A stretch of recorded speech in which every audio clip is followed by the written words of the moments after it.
आज संघ का आदेश हुआ है विस्तृत कॉन्सेप्ट के लिए, सो मैं हाजिर हूँ गुरुप्रसाद लुधियाना पंजाब से। बोला तो पैस मीटिंग में नहीं तो होगी ना, जाना है। अपने माइक बंद रखें तभी। सभी लोग कृपया अपने माइक बंद रखें, तभी कोई बात कही जा सकती है, सुनी जा सकती है। तो मैं प्रस्तुत हूँ समण गुरुप्रसाद लुधियाना पंजाब से।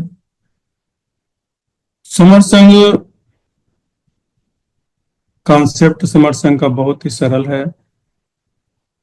ये हमारे 10 गोल्डन नियमों पे सारा कुछ आधारित है, जिसमें सिर्फ समणों की बात करनी है, समण महापुरुष, समण संतों की, समण समाज की। इसमें सिर्फ हर तरफ हमें समण ही दिखते हैं, समण ही नजर आते हैं। तो इन्हीं समणों महासमणों में महासमण सिखों के 10वें गुरु गोबिंद सिंह जी का नाम भी आता है। अभी इसके पहले बात चल रही थी लक्ष्मण नागराले सर की, बहुत अच्छी जानकारी दी नादान सिंह सर ने। सीपी सिद्धार्थ सर ने भी गुरु गोविंद सिंह जी के बारे में काफी कुछ बता दिया, चर्चा कर दिया। कुछ मैं और उसमें जोड़ना चाहूंगा। तो गुरु गोविंद सिंह सिखों के 10वें गुरु जो थे, वो सम्यक विचारधारा ही लेकर चले, उसके उद्धनी रहे। समता समानता बनता भाईचारा, उसमें विश्वास रखने वाले। आज उनका प्रकाश उत्सव है। पूरे देश भर में, विदेशों में, जहां भी हमारे सिख समुदाय के लोग, सिख समाज के लोग रहते हैं, समण लोग रहते हैं, वहीं उनका बहुत धूमधाम से उनका प्रकाश उत्सव मनाया जा रहा है। और मेरी तरफ से भी आप सबको, सभी समण भाई बहनों को शुभकामनाएं, हार्दिक शुभकामनाएं। उनके बारे में कुछ खास बातें जन्म से लेके आगे जो मुझे जिन्ना समझ लगा वो मैं बताना चाहूंगा। उनका जन्म 22 दिसंबर सन 1666 में बिहार के पटना शहर में हुआ था। विक्रमी संवत उस समय लिखते हैं ज्यादा, तो उसी हिसाब से जन्मदिन भी मनाया जाता है। विक्रमी संवत 1723 पौष महीने की शुक्ल पक्ष सप्तमी वाले दिन हुआ था। तो आज वही सप्तमी के हिसाब से आज मनाया जा रहा। और इनके पिताजी का नाम गुरु तेग बहादुर जी था, जो 9वें गुरु थे। और इनकी माता जी का नाम गुजरी था। ये अपने माता पिता की इकलौती संतान थे। इनका बचपन का नाम गोविंद राय था। गुरु महाराज बचपन से ही बहुत ज्यादा विलक्षण, मतलब प्रतिभा जैसे होती है, उसके धनी थे। गुरु तेग बहादुर जी की शहीदी के बाद इनको सिर्फ 9-10 साल की उम्र में ही गुरु गद्दी पर विराजमान होना पड़ा और ये 10वें गुरु कहलाए। गुरु गोविंद सिंह जी एक महान योद्धा, चिंतक, कवि, भक्त और आध्यात्मिक नेता भी कह सकते हैं उनको। सन 1699 में बैसाखी के दिन उन्होंने खालसा पंथ की स्थापना की, जिसे सिख इतिहास का सबसे महत्वपूर्ण दिन माना जाता है और वास्तव में है। एक पहचान दी उन्होंने खालसा पंथ की स्थापना करके। उनके 4 बेटे थे, अजीत सिंह, जुझार सिंह, जोरावर सिंह, फतेह सिंह। गुरु गोविंद सिंह जी ने पवित्र ग्रंथ गुरु ग्रंथ साहब को पूरा किया और उनका जो आत्मकथा है वो 75 नाटक के जरिए पता लगती है, जो उनके जीवन के विषय में जानकारी का एक बहुत बड़ा महत्वपूर्ण स्रोत है। ये 10वें ग्रंथ का एक भाग भी है। दसम ग्रंथ गुरु गोविंद सिंह जी की कृतियों में के जो सारे हैं, कृतियां जो लेखन किया उसका संकलन, उसका नाम है दसम ग्रंथ। उन्होंने अन्याय, अत्याचार और जुल्म को खत्म करने के लिए और धर्म की रक्षा के लिए मुगलों के साथ लगभग 14 लड़ाइयां लड़ी, 14 युद्ध लड़े।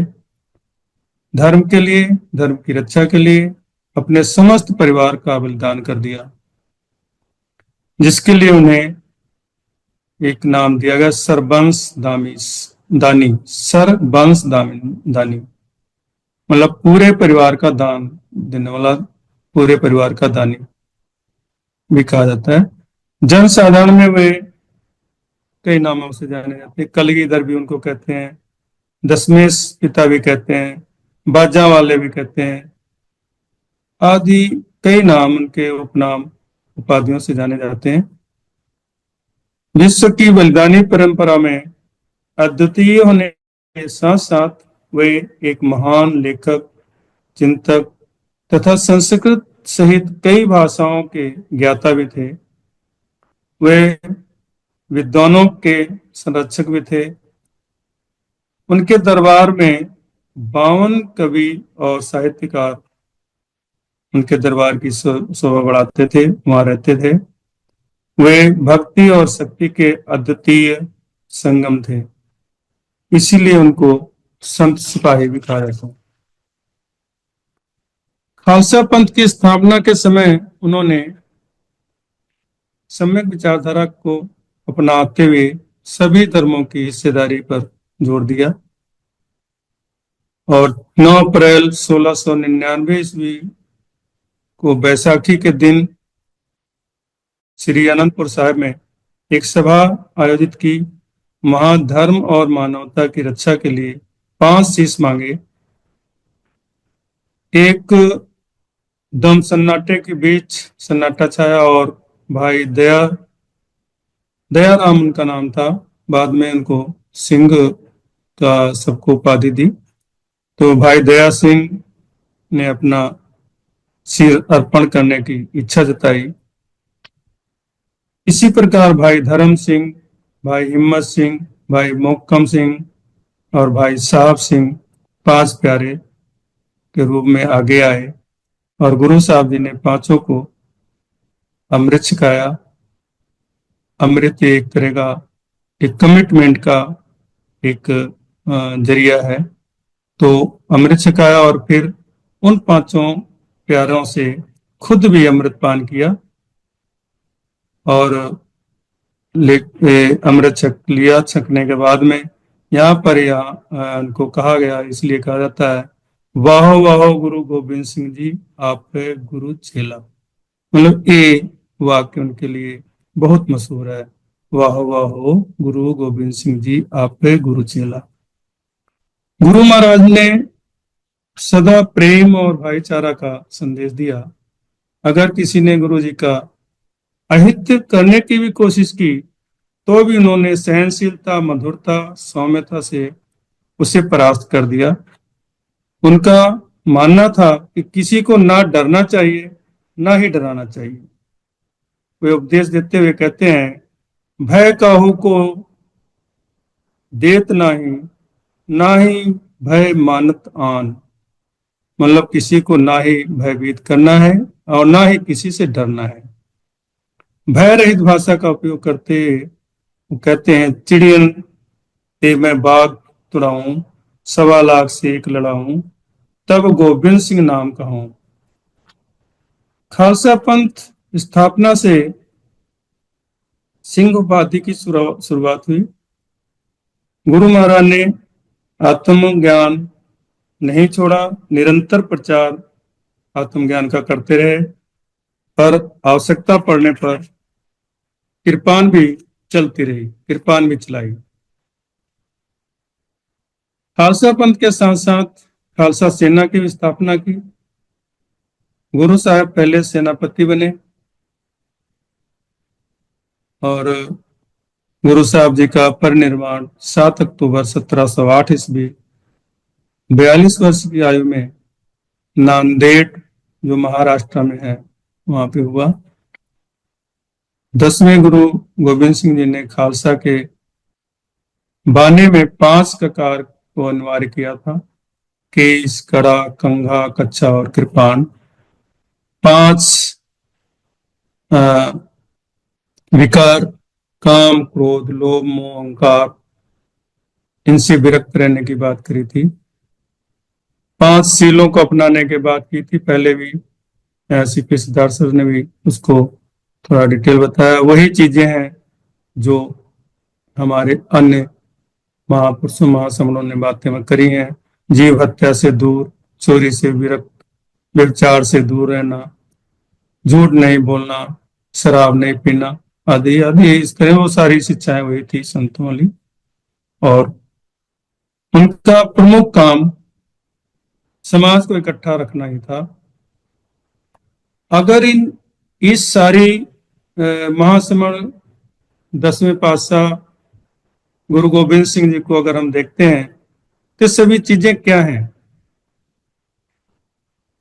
गुरु महाराज जी के बारे में जो भी अब तक हमने जाना, ऊपर समझा, उपरोक्त के हिसाब से सारा हमारी मूल भावना वही है जो हमारे सभी महासमणों की, समर संतों की, फिर चाहे वो बुद्ध हो, कबीर हो, गुरु रविदास हो, नानक जी हो, गुरु घासीदास हो, संत नामदेव जी हो, गुरु चांद ठाकुर, हरचांद ठाकुर हो, वही परंपरा, वही काम, समाज को एकजुट करना, शीलों में रहना सिखाना, उच्च आचरण में रहना सिखाना, इसके साथ ही आत्मरक्षा के लिए सदा तैयार रहना। मतलब अब यही परंपरा अगर हम देखें तो समर संघ भी यही कुछ सिखाने की कोशिश कर रहा है। समर संघ जो हजारों साल पुराना संघ है, कुछ प्रबुद्ध साथियों ने इसको पुनर्जीवित किया और अब यह धीरे धीरे आगे बढ़ रहा है। समर संघ का मुख्य आधार इसके 10 नियम है। इसके समण की जो विचारधारा है, हम इसको कैसे, कहाँ नुकसान क्या हुआ। समण शब्द का जो था, जो समण थे पहले 2-2,500-3,000 साल पहले और काफी देर तक समण ही उत्पादक थे, समण ही राजा थे, समण ही जमींदार थे, समण ही डॉक्टर थे, सब कुछ समण ही कर रहे थे। तो सोचने की बात है, जब सब कुछ समणों के पास था तो अपनी हालत कैसे हुई? तो जब से इसका मुख्य कारण वही है कि जब हम अपनी पहचान भूलते हैं तो बहुत कुछ भूल जाते हैं, बहुत कुछ नुकसान होता है। अगर हम इतिहास पढ़ते हैं, जानने की कोशिश करते हैं तो पता चलता है कि कोई समय था जब हमारा समाज अपनी मूल पहचान में था, समर समाज पहचान में था, देश में सभी समर थे। तो समर ही राजा, समर ही डॉक्टर, समर ही इंजीनियर, समर ही व्यापारी, समर ही किसान, समर ही कार्यकर्ता। ये पहचान बदलने के साथ हम टुकड़ों में बढ़ते चले गए और यह काम विदेशी अतिक्रमण के साथ साथ लगातार संघ टूटने के कारण हम अपनी समण पहचान भूल गए और पहचान भूलने के साथ साथ अपनी मूल सभ्यता से दूर होते गए, जिसके कारण हम काम के आधार पर जो भी उत्पादन करते थे वैसे वैसे हम टुकड़ों में, जातियों में बट गए। जैसे यदि किसी व्यक्ति के 4 बेटे हैं, एक बेटा फूलों का काम करता है, फूलों की माला बनाता है तो उसे फूल माली, फूले कहा गया। दूसरा बेटा अगर कपड़े बुनता है, सूत बनाता है, सूत बुनने का काम करता है तो उसे बुनकर कहा गया। तीसरा बेटा कपड़ों पर अगर डिजाइन करता है, छापता है तो उसे छिंबा, छिपा आदि कहा गया। इस तरह अगर चौथा बेटा लोहा पीटने का लोहे के औजार बनाने का कुछ काम करता है तो उसे लोहार कहा गया। मतलब हजारों जातियों में बट गया हमारा समाज। और बटने का सबसे बड़ा नुकसान हमारे समाज को उठाना पड़ा, पर इसके साथ हमारे कई महापुरुष आए भी और हमें बार बार इकट्ठा होने के लिए भी पाठ पढ़ाया, इकट्ठा होने के लिए बताया, संग संग रहने के लिए, संगठित होने के लिए कहा। पर हम इकट्ठा होने की बजाय, संगठित होने की बजाय संगठन बनाने में व्यस्त हो गए और आज 29 लाख से भी अधिक संगठन बताए जा रहे हैं। तो बाबा साहब डॉक्टर भीमराव अंबेडकर द्वारा बनाए गए संविधान का भी फायदा हम लेने में असमर्थ हो गए। निस्संदेह देश में हर वस्तु, सुई से लेकर बड़ी से बड़ी वस्तुएं, खेतों में की उपज, पशुपालन आदि में समर्थ समाज की प्रमुख देन है, पर हम फिर भी खाली हाथ हैं। आज हम जो भी उत्पादन करते हैं वह कंपनी के लिए, फैक्ट्री के लिए या खेत के मालिक के लिए कर रहे हैं। थोड़ी सी सैलरी लेने के बाद हमारे हाथ कुछ नहीं लगता। निजी कंपनी या निजी कारखाने और जमींदारों के काम करने से सिर्फ सैलरी ही हाथ लगती है, भागीदारी नहीं, जिससे परिवार का पालन पोषण ही मुश्किल से होता है। शिक्षा और स्वास्थ्य समस्या और ऐसी समस्याओं पर ध्यान दे पाना बहुत दूर की बात है। बाबा साहब डॉक्टर अम्बेडकर जी अर्थशास्त्र में 2 PhD किए थे। उन्होंने समाज के लिए जो दिया, समाज उस पर आगे नहीं काम कर पाया। जिस तरह RBI भी बाबा साहब की देन है, जिसे अंग्रेजों ने 1 अप्रैल 1935 को बाबा साहब की थीसिस के आधार पर ही खोला था, बनाया था। बाबा साहब जी ने कोऑपरेटिव सोसाइटी को का कंसेप्ट भी दिया, लेकिन उस पर भी काम नहीं हुआ। बाबा साहब ने छोटी छोटी जोतों को इकट्ठा करके, छोटे छोटे खेतों को इकट्ठा करके कोऑपरेटिव सिस्टम के जरिए करने को कहा था, लेकिन उस पर कोई भी काम नहीं हुआ, बल्कि पीढ़ियां बदलती गई और खेत छोटे छोटे और बढ़ते गए। हम मालिक से मजदूर की दशा में पहुंच गए हम लोग। समर्थ संघ समाज की आर्थिक समस्याओं पर भी काफी गहराई से विचार कर रहा है। समाज को सम्मानजनक स्थिति तक ले जाने के लिए काम कर रहा है। समर्थ संघ का मुख्य काम ही समाज को हर सुख सुविधा, सुरक्षा, सम्मान दिलाने का है, जिस पर निरंतर 43 महीने से काम चल रहा है। आज 1345वीं जूम मीटिंग, जो निरंतर 5 मई 2021 से रोजाना शाम 8 बजे होती है, यह एक तरह का विश्व रिकॉर्ड भी है। समर्थ संघ समझता है कि हमारी सारी ताकत जुड़ने में है, जोड़ने में है, इसीलिए लगातार इस पर काम भी कर रहा है। समर्थ संघ समर्थ समाज को दशा सुधारने के लिए निर्देश भी देता है, सही दिशा दिखाने का काम भी करता है। संघ अपनी संख्या के आधार पर, अपनी मूल पहचान के आधार पर संवैधानिक हक, हर सुविधा हासिल करना चाहता है। संघ से जुड़े आर्थिक संस्थाओं के कार्यकर्ता जैसे बैंकर, फाइनेंसर आदि लोग समाज को सही दिशा दिखाने का काम भी कर रहे हैं। समर्थ संघ हर संघी को यही कहता है कि बाबा साहब डॉक्टर भीमराव अंबेडकर के दिखाए रास्ते पर पे बैक टू सोसाइटी के जरिए आप जिस रूप में भी समाज की सेवा कर सकते हैं करें, क्योंकि चंदा देना ही सिर्फ पे बैक टू सोसाइटी नहीं है, इसके बहुत से रूप हैं, समझने की जरूरत है। जो समण अपने आप को ईश्वरी या किसी अदृश्य ताकत के अधीन मानता है, जैसा कि हमारे विरोधी समाज ने हम अपने छल प्रपंच से इसे फंसा रखा है, उसको वहां से निकालने में थोड़ा समय लग रहा है।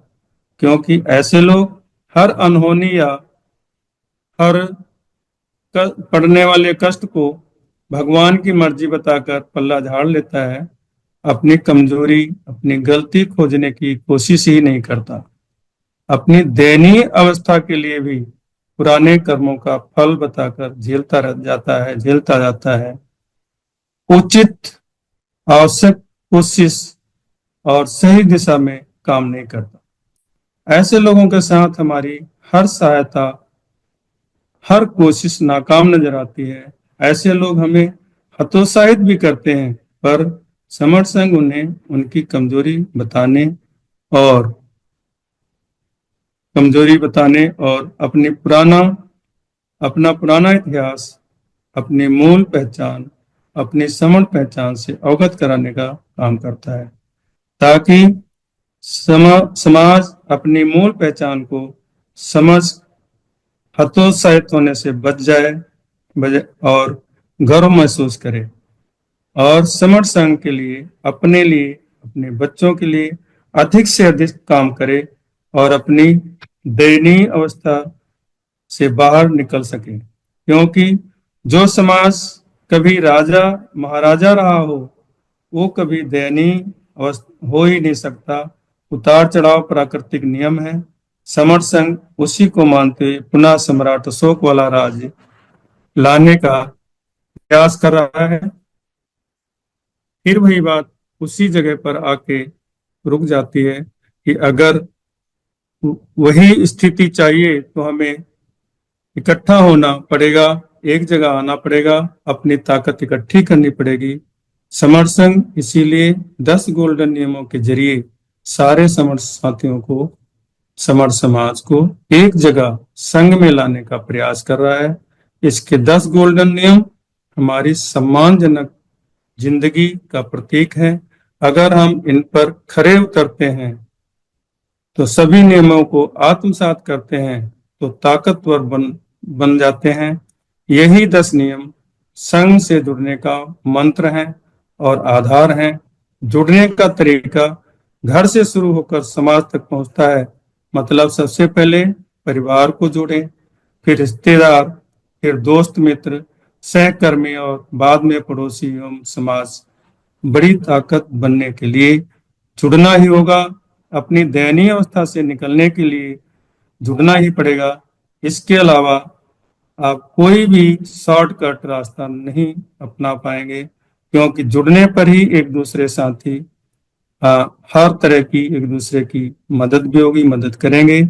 याद रखें, जो पहले जुड़ेगा फायदा भी उसी को पहले मिलेगा और सब मिलेगा सबको, लेकिन पहले जुड़ने वाले को पहले फायदा जरूर मिलेगा। इस चीज का भी सभी साथी ख्याल रखें। जुड़ने के लिए एक मैं समर्थ हूं कैंपेन भी चल रही है, जो 1000 दिन के लिए है, चलाई गई है। अपनी मूल पहचान जन जन तक पहुंचाने के लिए इस तरह का कैंपेन की बहुत ज्यादा जरूरत है। और इन्हीं शब्दों के साथ मैं अपनी वाणी को विराम देता हूं।